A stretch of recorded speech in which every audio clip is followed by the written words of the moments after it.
pernahkah Anda membayangkan di mana ruh manusia berada sebelum ditiupkan ke rahim seorang wanita bernama ibu? Pada awalnya, ruh manusia berada di alam rohani.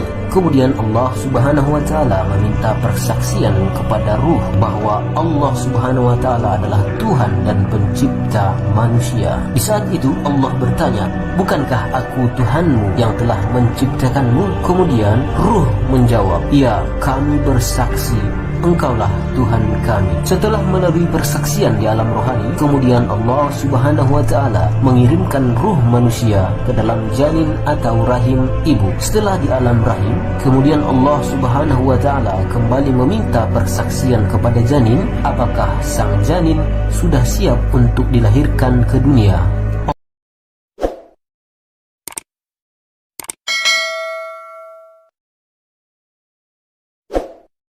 Allah Subhanahu wa Ta'ala kemudian berdialog dengan janin, "Apakah kamu siap dengan rezekimu?"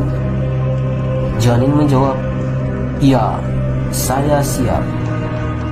Kemudian Allah bertanya lagi, "Apakah kamu siap dengan jodohmu?" Kemudian janin menjawab, "Ya, saya siap." Allah kembali bertanya, "Apakah kamu siap dengan umur dan waktu ajalmu?" Kemudian janin menjawab, "Ya, kami siap." Berbagai macam pertanyaan yang diajukan kepada janin semua dijawab dengan siap, seperti pertanyaan-pertanyaan sebagai berikut. Allah bertanya, "Apakah kamu siap dijadikan sebagai laki-laki?" Janin menjawab, "Siap." Allah kembali bertanya, "Apakah kamu siap dengan hidup kaya?" Janin kembali menjawab, "Iya, saya siap." Allah kembali bertanya, "Apakah kamu siap dengan berbagai penyakit?" Janin menjawab, "Iya, saya siap." Semua dialog antara Allah dengan janin sudah terekam dalam persaksian dialog antara Allah Subhanahu wa Ta'ala dengan janin yang nanti di dunia akan menjadi takdir. Dalam istilah kedokteran disebut dengan istilah deoksribonucleic acid atau DNA, seperti warna kulit, golongan darah, warna rambut, bentuk tubuh, sidik jari, dan lain sebagainya. Dan jika direkam dalam buku, maka hasilnya bisa mencapai 15 juta lembar. Semua akan dipertanyakan dan dijawab siap oleh janin. Jika janin menjawab siap, maka janin akan lahir dengan selamat. Jika janin menjawab tidak siap, maka janin akan keguguran atau tidak siap menerima keputusan yang dibacakan kepadanya. Kapankah ruh ditiupkan kepada janin? Ruh ditiupkan ke dalam janin di saat janin berusia 4 bulan. Allah Subhanahu wa Ta'ala berfirman dalam Quran surah Shad ayat 72. A'udzu billahi minasyaitonir rajim. Wa idza sawaituhu wa nafakhtu fihi min ruhi faq'u lahu sajidin.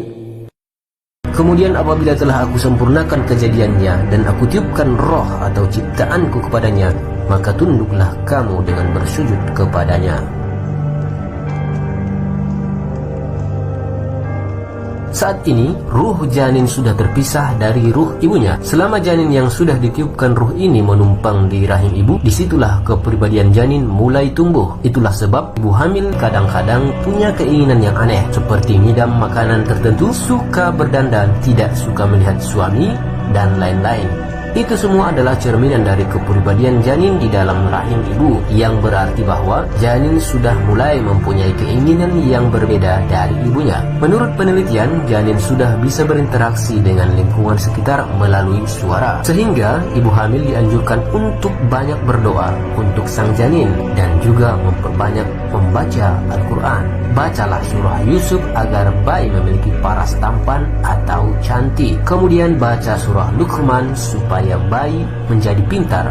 Dan bacalah surah Maryam agar bayi menjadi orang yang baik dan taat beragama. Selain faktor suara yang bisa direspon janin, psikologis ibu juga sangat mempengaruhi kondisi janin dalam kandungan. Sehingga di saat hamil, ibu hamil disarankan untuk menghindari stres, marah-marah, murung, dan sebagainya. Karena akibatnya di saat bayi sudah dilahirkan ke dunia, maka bayi akan menjadi pemalu, tidak percaya diri, minder, suka murung, karena sudah mendapat tekanan batin di saat di alam kandungan.